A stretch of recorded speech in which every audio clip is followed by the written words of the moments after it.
Hurricane Liz here, back for another Professor's Podcast. And as usual, I've got my sidekick along here, the man, the myth, the legend, Howie Tai, who we're going to talk to here in a minute. But first, you guys should be super excited about today's guest. He's usually known as the actual manychat king in the Amazon circles. I just actually made that up for him. He's not known as the manychat king, but people usually associate him with manychat, particularly in the Amazon sphere. So we're going to talk to him more about that here in a second when we intro him. But Howie, how pumped are you for this gentleman? And again, I've become to be known as the butcher of Amazon because of the way that I butcher the guests' names. So hopefully I don't butcher this one. It seems pretty straightforward. I think it's Paul Barron. So he can tell me if I do that right or wrong here in a second. But first, Howie, how excited are you for this gentleman here that we're about to talk about today? Paul is one of the few people that I actually went all over the world looking for, talented speakers and talented entrepreneurs to come onto the show and to kind of some stuff that a lot of us don't know. So I met him like maybe a year and a half or two. I don't remember exactly how long it is now since I've been in this Hong Kong hotel here, but it's been a while. But I did remember thinking about him with Professor's TPP021. But I believe that he now has time to speak to us now. Right. He's a busy man. And like I said, he's the manychat king. And to call him that would be an understatement, as I learned here about him a little bit earlier. So he's got a lot to share with us. And before we jump into the conversation with Paul and introduce him, I want to remind everybody that coming up very soon, Howie, on November 9th and 10th is the second ever Professor's Pandemic event. And that's going to be just amazing. I cannot personally wait for that. The first one was pretty much a sellout, and people were going just absolute bananas over how well the speakers did and how much they were actually able to interact with one another and get a lot of one-on-one attention, not only from you, but from a lot of the speakers, as well as they got to actually meet each other virtually. And I know I always joke around about this actual event and say, hey, guys and girls, go ahead and attend. You can even stream it in your undies. You can be bottomless. You can be topless as long as you don't show your face. Just please do not stand up. So Howie, for this second one ever, how fired up are you about what's going to be revealed, especially with the simple fact that we have got a team of sellers that makes $50 million a year. They are completely underground and they have never, ever, ever spoken at any event before. But this time you got them in a chokehold and you made them come on and promise to talk about some of the actual things that they do in their business day in, day out. And here's the most shocking thing about that, actually, above all else. And that is, we recently went to a factory, Howie, where there was over 3,000 employees, and that factory made $600 million a year. And it was just basically nothing but employees and lines of them. We toured the actual Amazon company, and they were making and putting Amazon listings up on Amazon. But these people are a team of three that are doing close to $50 million a year. How pumped are you for that event, Howie? It's crazy because, like I said before, it's kind of hard for me to ask them to come out because they are really extremely busy during this time of the year because of Christmas, because of Prime Day, that they would need to spend some time to come out and talk to us through our podcast, through our YouTube channels. But then now it's going to be crazy because they don't usually talk. They're not speakers. So it's going to be interesting to see what they can talk about. But last time, like we talked about, they did a really good, Patrick did a really good job on the smartest marketer. Right, absolutely. Patrick won our first ever smartest marketer. And again, he's one of the team of three that did over $50 million in a year. And so I encourage everybody to get out to the second ever annual event. It's not annual. It's actually, we usually hold it 4 times, but it's going to be annual because this might be the last virtual one ever, which means it also comes at a pretty nice discount. So if you want to learn more about that, stick around till the end of this actual podcast so I can give you all the dirty details. But for now, let's go ahead and bring on the manychat king. And Paul, let me first ask you this before I jump into our usual number one question for all our actual guests here on the podcast. Did I butcher your name or what? No, you did a great job. It's funny because it's not that I don't think it's that hard to say. I mean, I do get Barone every now and again. I'm like, well, I mean, I could sort of see that, but yeah, no, good job, Paul Barron. Awesome. I figured that much. Barone is usually like a Spanish or a Latin name. So I didn't figure you for a Latin guy. And so that's kind of why I guessed at it. I guessed that I was like, I think it's Baron, but Red Baron, I think Red Baron's an actual fast food place or some kind of restaurant. A lot of people tend to like that thing. So I was like, this looks like a Paul Baron. I'm going to ask him, make sure, hopefully I don't butcher it like I usually do. But anyways, thanks again, Paul, for jumping on here with us. I know you have an extremely busy schedule. And like Howie said, he literally almost had to put you in a chokehold too because of the fact that you are such a busy man. So let's go ahead and just jump straight into our usual first question that we ask every single guest. And that first question is, Paul, I want you to hypothetically pretend you are with Howie on an elevator, and you obviously know he's the man, the myth, the legend, and you want to speak at his next event. So in 2 minutes, tell us a lot about who you are and why you are qualified to speak at that event. Okay. So I've been in marketing to one degree or another basically my whole life. You could look at it that way. When I started at 5, I was selling little drawings to grandmas at grocery stores. I would take them and I'd hand them to the grandmas. And I'd say, hey, do you want this? And they'd say, yes, of course. And then I'd be like, well, that'll be 10 cents. Get them to say yes before I tell them how much it'll cost. That's a good little tidbit. But fast forward to my Amazon experience. So I have experience in doing digital marketing, about a decade's worth. Started a company with my wife back in 2015.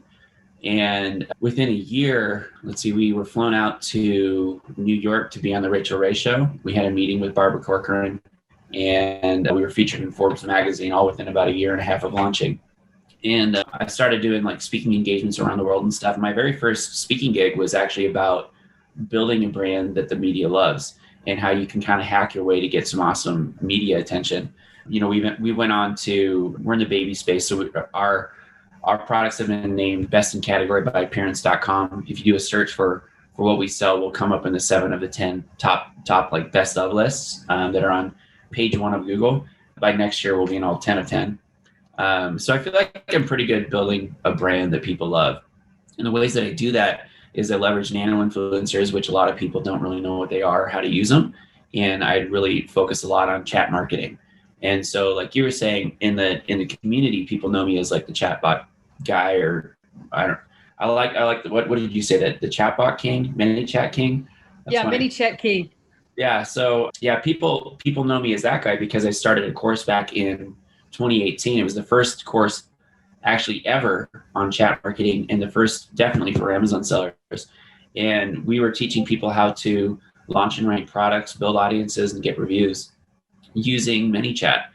And long story short, I've had a lot of fun traveling around the world, meeting people like Howard. Yeah, we met at $1 Billion Seller Summit last year, which was a ton of fun. That was a great event. Yeah, like throwing axes and stuff like that, right? Throwing axes and shooting machine guns. yeah, it's fun. I just wanted, how long? That was like a year and a half ago, no? Yeah, I think it was a year. It was, I want to say September or November. I don't know. I was in Austin like 2 or 3 times last year, and so they all kind of like blend together in my head, and I can't remember which time. So for your first class that you were teaching manychat, how long ago was that? That was we launched it in January 2018. And I've been using chatbots since about mid 2016, really got into them in 2017. And I was looking for courses to learn more, and there was nothing online. And so, being an entrepreneur, my logical next step was like, well, I guess I must know more than the other people. So I started actually telling my friends, teaching my friends, and then it got too much. And so I was like, I'm going to start a course. And I thought that would be easy. Starting a course is not easy. Yeah. So how did you market your course when you were doing it? It was all through affiliates, honestly. Like we didn't pay a dime in ads. We use a lot of the connections with Amazing. So amazing.com. I took ASM 5 and I've spoken at different Amazing events. I think last year or the year before, I can't remember. I don't know. It was like 4 or 5 times in a year that I'd spoken at a bunch of their events. So we did a lot of just networking with influencers and people that are in the Amazon space.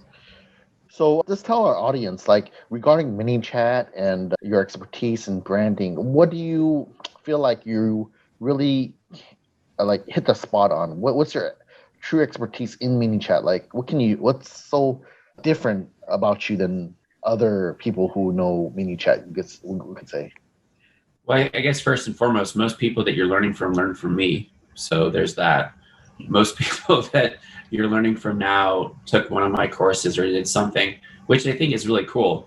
Now, I don't want to sound like everybody that is teaching you something on Amazon did learn from me, because I don't know if I don't have any way to verify that, but I know that we've had between 14 and 1,600 people go through our various programs that we offer, whether it was like a premium workshop or the actual full course. We've had quite a few people go through our material. And in terms of what makes me different, there are a handful of people that teach in the chatbot space.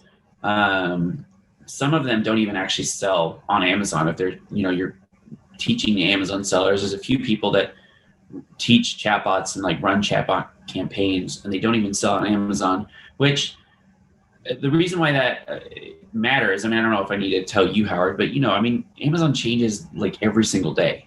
The ranking algorithms, what we're doing now to rank is not what we were doing 6 months ago. And it's definitely not what we were doing 2 years ago. And so it's really important, in my opinion, when you're working with somebody who is running a service, or even you're learning from them on a course level, that they actually have skin in the game, because of the speed of which all the technology changes, whether it's like Messenger terms of service, or Facebook terms of service, or Amazon's terms of service, or even just platform changes. Like, it's really important that you actually know what the heck you're talking about in the space. Yeah, I really agree with what you're saying, because Amazon does change a lot. That's why I actually do a lot of experiments with like selling. Well, people say, do you sell? I would say no, but then I do have I do have an account that I would test a lot of stuff with, to see if this algorithms, if we can crack the algorithm, the new changes and stuff like that. So we do a lot of testing and stuff, but with me and Anthony, and we do see a lot of really cool stuff that we're going to be talking about on that PPE 2.0. So yeah, I understand what you're going through. What are you saying? Yeah.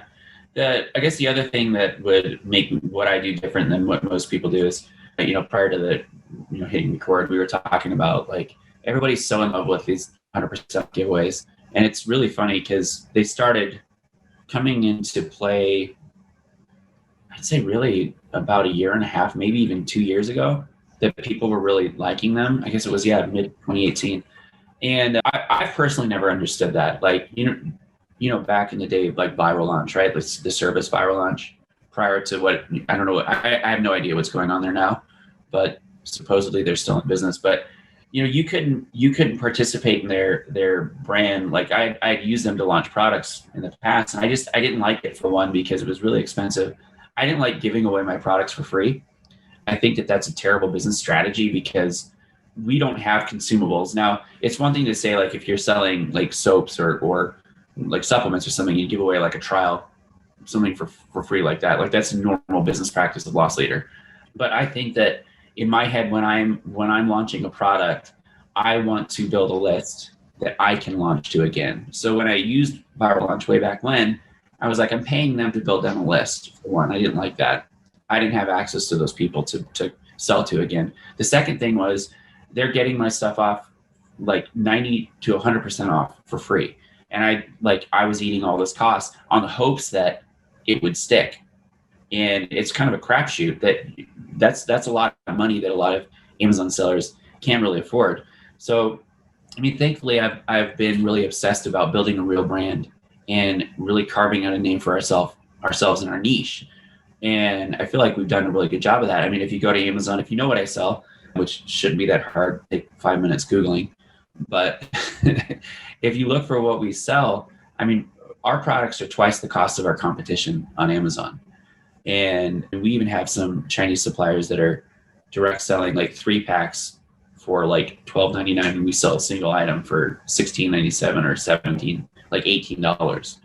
And in my head, that's the power of a real brand. When you build a real brand that has draw, that like, we got all this work off of Amazon, like I said, Forbes magazine, parents.com, Barbara Corcoran, Rachel Ray, plus hundreds of other small blogs point to us as being the best in our niche. When people are doing their research, they're not doing it in a vacuum. They're not going to Amazon and just buying a product. Some people do, but a lot of people, especially in the baby space, the mothers are doing a lot of research off Amazon. And so when I teach chatbot and chat marketing strategies, I do it with brand first mentality. I'm always telling my students, like, you have to think of how you're solving your customers' problems. You have to think of your brand experience, and you have to think of your customer service, because no product launch problem or review problem is a product launch or review problem. It's something else. If you're getting bad reviews, look at the product. Do you actually have a good product?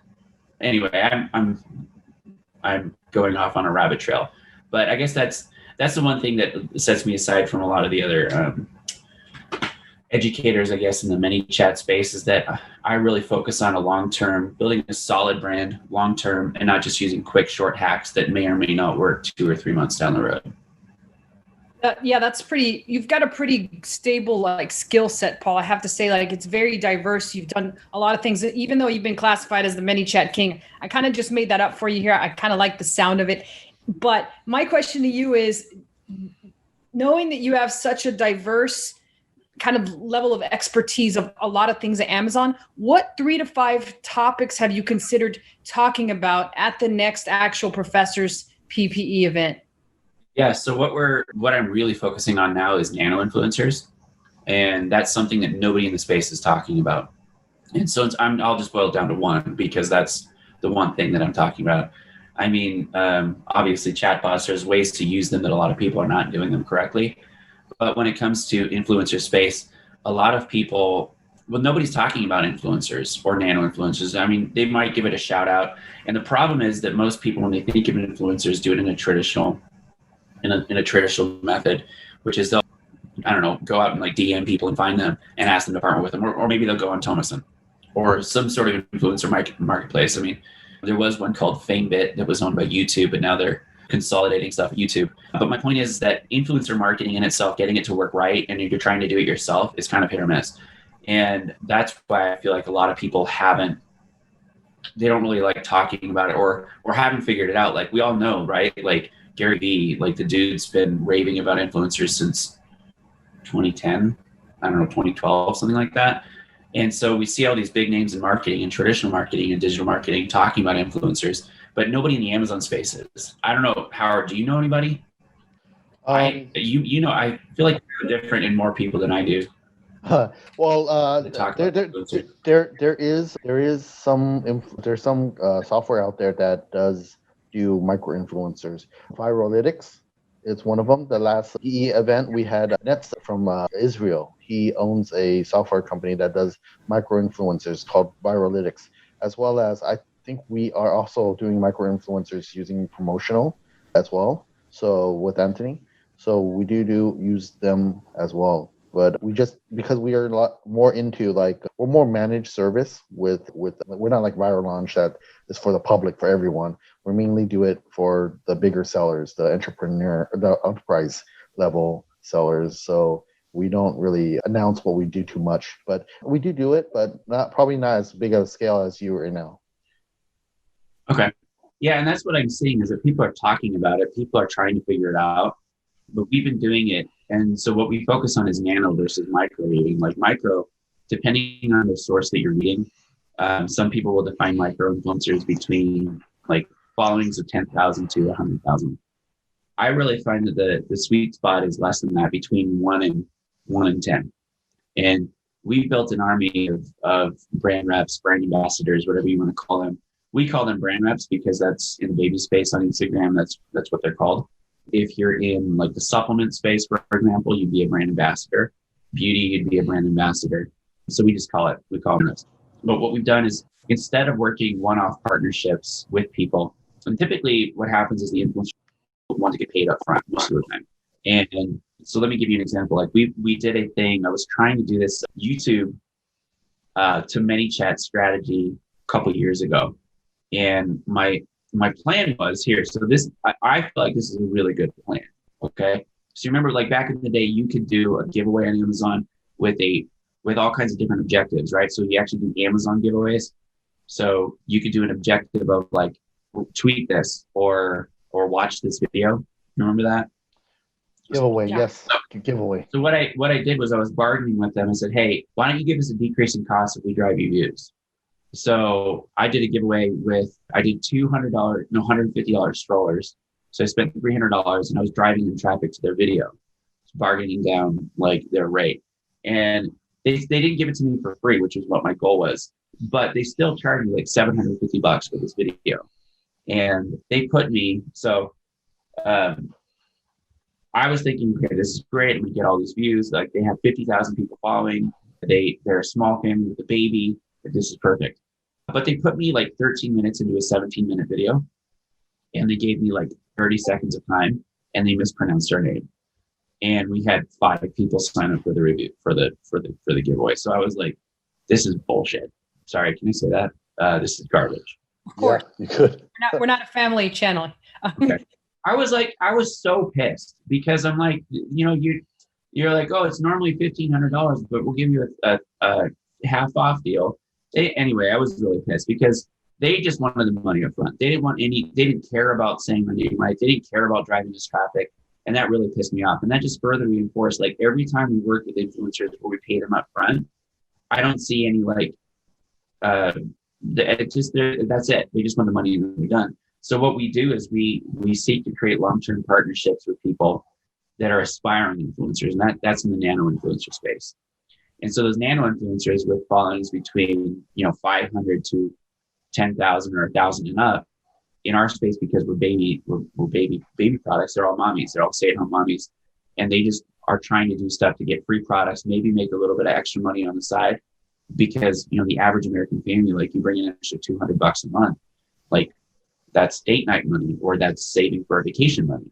Not everybody lives in the space of Amazon where you're like, well, shoot, I only made $5,000 yesterday instead of $7,000. Dang it. Not everybody's like us. So that extra $200 a month really goes a long way. So that's, in a nutshell, that's what we do is we create inbound funnels to get people to talk to us, to our brand, and for the brands of the clients that we manage. We put together marketing systems to get people to contact them because we have more bargaining power if they reach out to us rather than the other way around, first and foremost.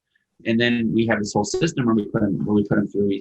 We train them how to be better influencers, how to take better photos, how to get more noticed. Is that me? I had a Skype call coming through. I apologize about that. Anyway, so we put them into the system where we help them become better influencers. And we also actually have them sign a contract with us where they release rights to whatever photos or creative work that they do, videography stuff, to us in perpetuity so that we can use those assets forever. There's a lot of other things that we do with them. Like we use them for content creation, blog writing. If they have a blog, they write about us on their site, which is SEO value. We leverage them to help get us into best of articles, that sort of thing.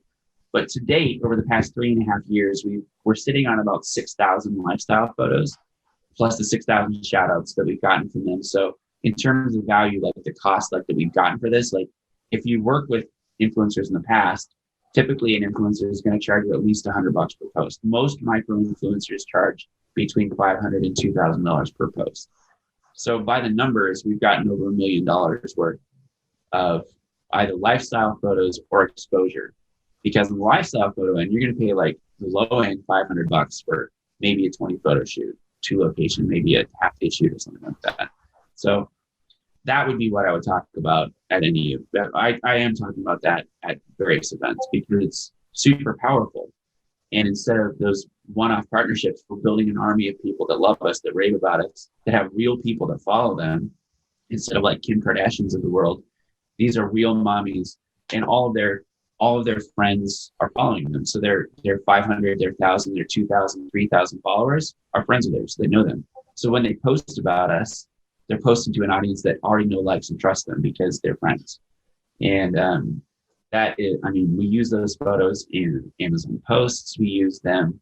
We're starting to do some experimentation with using them, the influencers doing Amazon Live.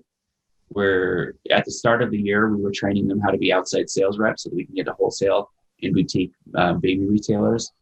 I mean, the possibilities are endless, but that's what I'm excited about now.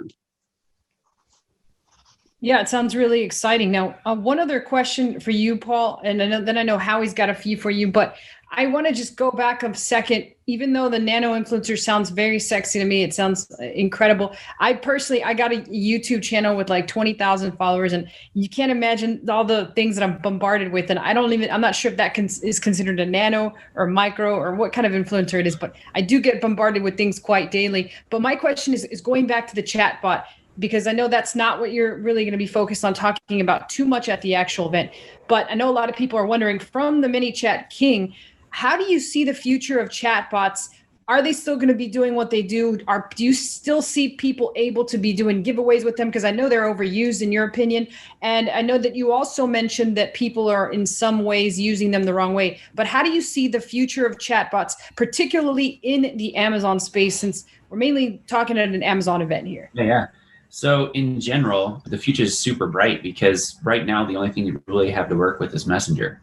But recently at the manychat conference I just spoke at, they announced that they're beta testing a WhatsApp integration, because WhatsApp, Instagram, and Messenger are all owned by Facebook. A couple of years ago at F8, Zuckerberg announced that they're planning to unify the messaging platform. So we're seeing a lot of movement to unity in those three platforms, meaning that from the owner's end, so your end, the Amazon seller, it doesn't matter where your audience lives. If they're on WhatsApp, Instagram, or Facebook, you can set up, in the future, you will be able to set up a chatbot to communicate with them. Additionally, Apple has been beta testing iMessage for Business for almost 3 years now. And in a nutshell, what that is a chatbot for iMessage. Last year, I'm not sure if you guys are familiar with this too, but last year, starting in November, Android, Google started to unify messaging on SMS on their Android platform as well. So they're moving from SMS, which was the standard. There's no security in SMS; it's easily hackable, to a new standard called RCS, and that stands for Rich Communications or Rich Chat System or Service. I can't remember if it's chat or communication. Anyway, so they're moving to RCS. All to say, like, every major carrier in the world is moving towards a more robust ecosystem. That one of the statements, if you read the press release about this move to RCS by Android, is to make it easier for businesses to interact with their customers. So what that shows me that's chatbots. Now, will Amazon sellers be able to leverage Apple iMessage, RCS? I don't know. If I had a crystal ball, I would guess that Apple really locks down stuff very hard, so you might be able to get in. But my point is that now is not late in the game. People are talking about how, like, you can't do what you used to do in chat, which was namely just spam your audience. And so everyone's like, chat's dead, Messenger's dead, don't use it. That is not even remotely true. It's just the start. Everybody is moving towards, and by everybody, I mean major players, like every single telecom company in the world is pushing for this, is pushing for the ability for businesses to set up chatbots to communicate with people. So the future is really, really bright, and it's going to extend beyond just Messenger, which is where we're at now. So now is a perfect time for people to jump in and get familiar with, the core terms of service, which are, in a nutshell, I can just boil it down for people. The core thing you don't want to do is just don't spam people, don't annoy people. Provide them with valuable content that they want, and you'll have an engaged list. And so I think that's where the future is going. There's a lot of advancements in artificial intelligence and semantic language processing as well. So I think we're going to see more AI chatbots rather than just decision tree type, if this, then this type chatbots. Did that adequately answer your question? I feel like that was kind of... Yeah, I thought that was actually perfect. I thought that was excellent. You gave me a lot of information, so I was actually taking notes the whole time so that I could actually be able to convey that to people when you speak. Since I know a lot of them will be disappointed a bit, Paul, because you are the ManyChat King, as I've coined you here on the actual podcast. But we're going to move away from that and allow Howie he's got a few more questions for you. So hopefully we're going to get you out of that actual classification. It's fine with me. So, like SMS is a new thing. Like, ManyChat has that SMS feature for shooting SMS out.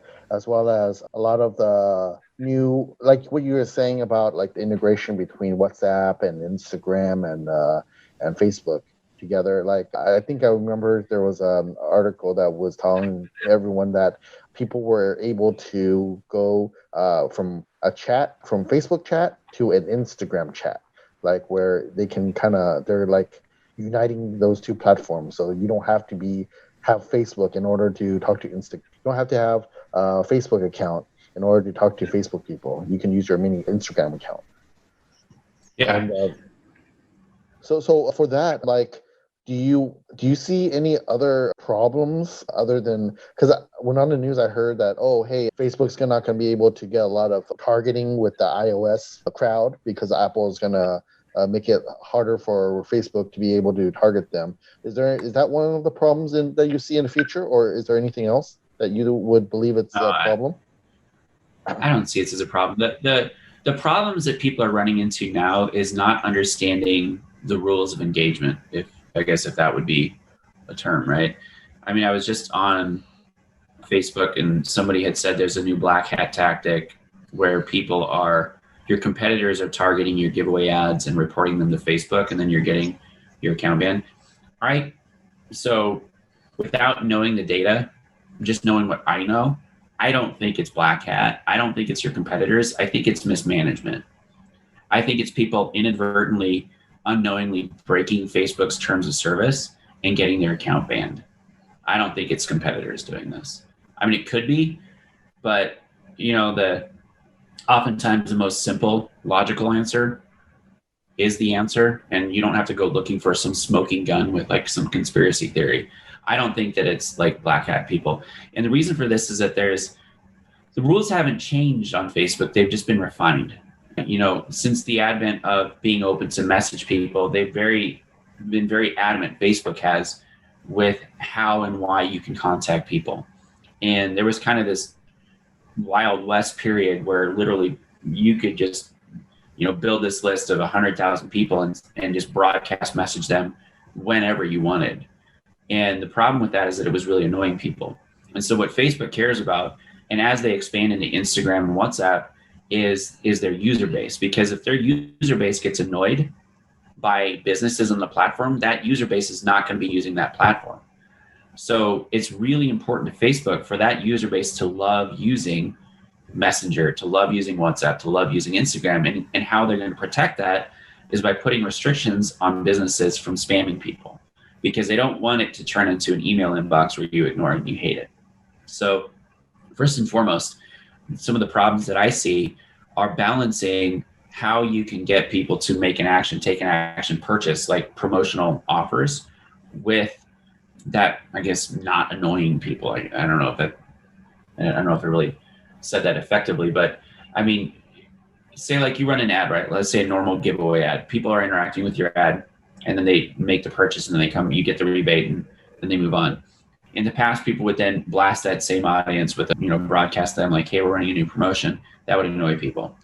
So you can't do that anymore. So there's tips and tricks that you can do to basically just filter people out, whether or not they're engaged or not. And my first trick is don't give your product away for free, because the only time that anybody on that list that you built, if you gave it away for free, all they're going to care about is getting another free product. They're not going to buy it at full price.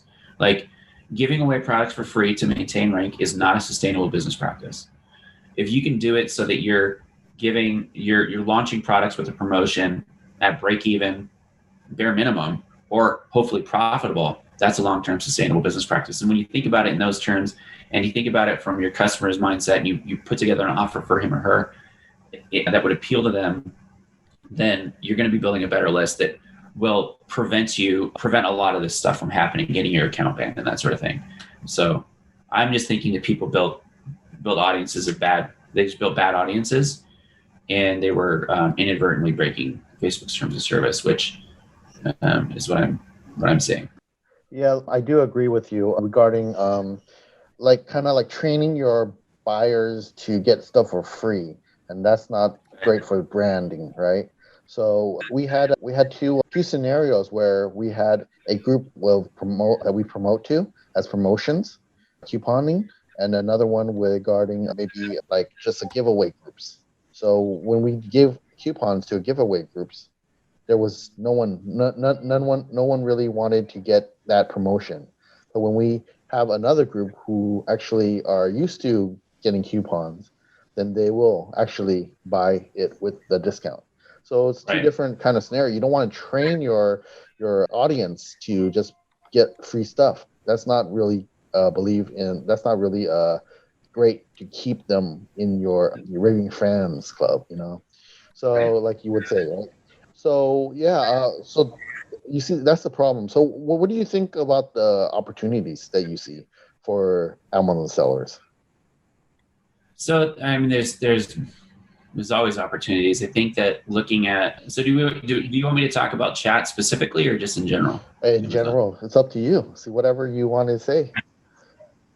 Well, I think that a lot of the research methods that are being taught, like the sort of Jungle Scout, Helium-10 black box methods, I still think that those still have value, but I think that now with it being so saturated, with those tactics being so saturated, Amazon sellers to succeed are going to have to start thinking more creatively about actually solving problems for customers versus just selling products that people are already buying. So think of it like this, right? Let's say like the backpack or the suitcase. Luggage has been around for millennia, right? Like as people have moved, you need to take your stuff with you. And so it's evolved over time, right? Like it used to be an actual suitcase. And then somebody at one point in time was like, hey, let's put wheels on the suitcase, or let's put a telescoping handle. My point is that like now, suitcases and travel luggage do not look like they did when they were in 1950. And the companies that are doing well are the ones that are continually innovating and better solving their customer problems than the competition. And so for Amazon sellers, what I see as opportunity now is really just looking at if you're an existing seller, you can look at your existing audience and you can just ask them, what are you looking for? Like, is there anything that like you're looking for that we don't sell? I mean, that's a really straight up question, but like we have this whole segmentation survey that we will send out to people in chat, and we divide it into two parts: demographic data and psychographic data. So demographic data is all about like, where do you live? What's your name? Are you married? Do you have kids? That sort of stuff. Like that's the, if you're looking like at Facebook, it's like income level, areas they live in, that sort of thing. Psychographic data are points that like are the internal motivators. Like what's most important to you about buying when you buy from a brand? What's the most important thing to you when you're making a decision? What's the most important thing to you in life? What magazines do you read? Where do you shop? Those things are psychographic because they all talk about the inner workings of their mind and what motivates them. So when we're developing new products, we'll go to our customers and we'll just ask them, like, what do you want? What are you buying elsewhere? And if we start seeing patterns emerge, then we look at that and we say, okay, is there a way, like, can we compete in that market? And if so, how can we make our products better than the existing competition? So coming back to, current sellers, you can just pull your audience, survey them. What do you want to buy? And then you can find out ways to make solving that problem for them better than the competition. For new sellers getting started, a great way to do this is just go to Pinterest or Etsy, or even I like going into Reddit, like Reddit groups where like life hack groups. You start seeing patterns emerge of things that could be potential product ideas that nobody has yet to sell or create. And so if you can get in on one of those ideas, like a life hack idea, right? That maybe somebody's doing something. A life hack is literally just a product that they're hacking together because they're trying to solve a problem themselves, but there's no product, or there's no product yet that is on the market that solves that problem for them. So I see opportunity for Amazon sellers to be more innovative, and really it comes down to obsessively focusing on the customers and figuring out how you can solve their problems. That's the biggest opportunity that I see for Amazon sellers. I know it has nothing to do with chat or nano-influencers. Right. But that's where I see things going. Yeah. And Paul, I know that you have been like I said, again, I can't stress this enough. I know it kind of like, do you have any, I know a lot of people call you like the mini chat expert and anything. Does it ever kind of like, do you ever have like enough of it? It's just kind of out there. Like I kind of sense that sometimes you have enough of it. Like, sometimes Howie's known to be the guy that does like all the ranking and all the tests, but sometimes you get tired of it and you want to kind of move out of that and move into something new. But does that ever kind of irritate you sometimes? It's funny. I mean, yes and no. I mean, yes, because there's a lot more that I do that, like manychat it's like the tip of the iceberg, right? Like that's the thing that people know me for because it got all the buzz specifically like a year and a half ago. But everything else, like the manychat strategies are not little islands. They don't live on their own. They're just strategies on top of strategies. They're tactics, I guess, rather, on top of strategies. Like one of the issues that I see with Amazon sellers in general is that like we're so tactic heavy, right? Like remember the $1 billion seller summit last year, everybody was so obsessed with like the endless lightning deals, which is cool as a tactic if it serves a purpose. But most Amazon sellers have all these tactics that don't really serve a purpose. They're just like, well, I can do endless lightning deals. I'm like, I don't want to do endless lightning deals because that means that I have to lose a whole bunch of money. Like I don't like that personally. But my point is that like everything I do is built on strategies, and I'm always testing stuff like you too, Howard.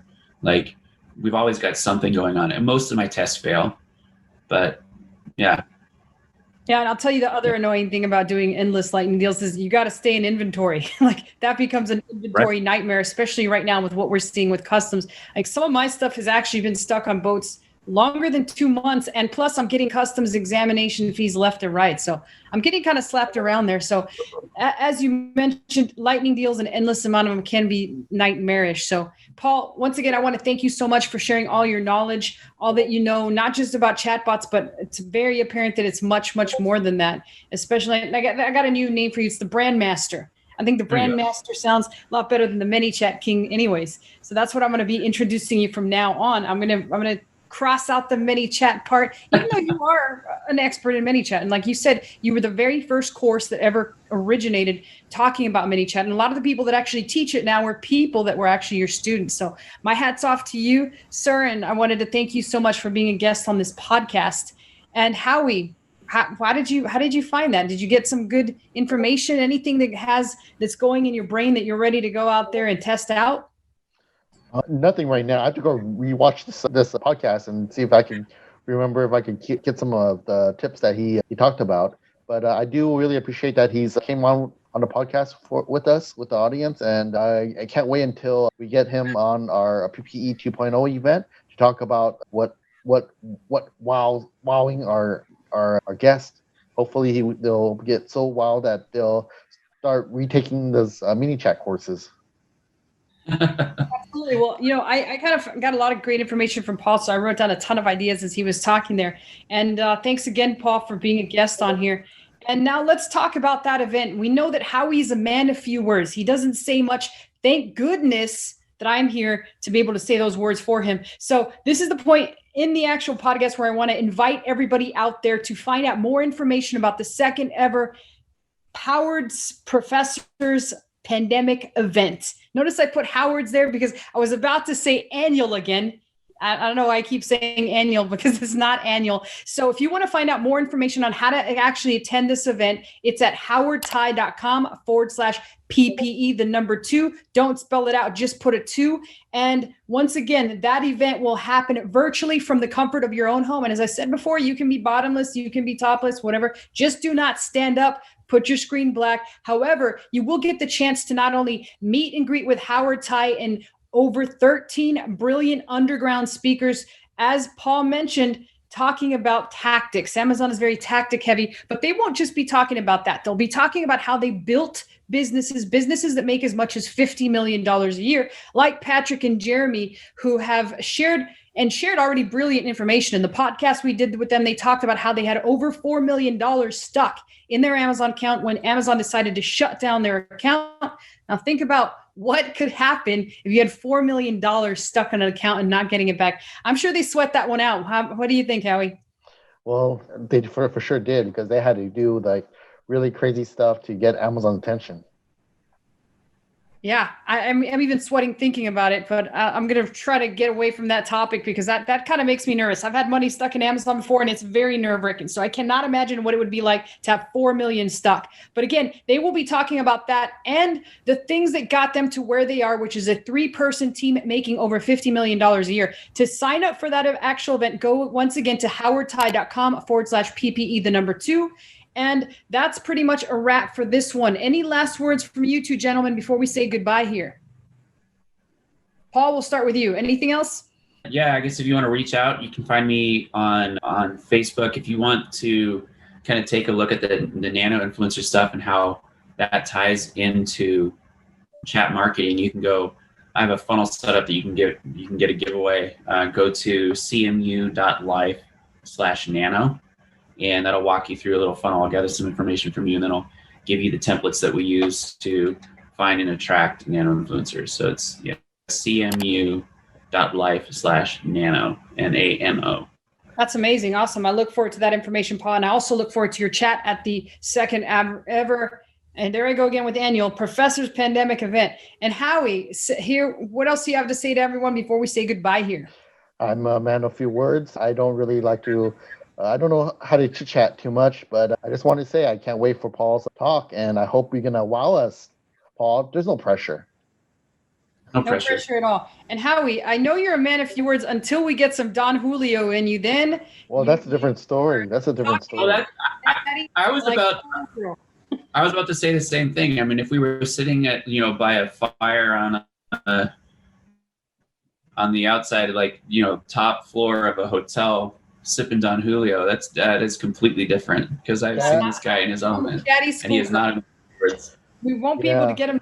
Yes. I remember that day. It was fun. It was alcohol and me, and then we started talking, and then I also wanted to see how Liz comes out with her alcohol. I've heard big stories. After all these years, I still haven't. I'm not gonna ever forgive you. I'm not going to forget I'm always the hurricane. I don't know when you're going to realize that. I'm always the hurricane. I'm always bringing it. I'm always 100% energy. I don't need no Don Julio inside me. I know, but I heard you a different story when you get some drinking. I don't think you can get any more wild than this, Howie. But yeah, we'll be on.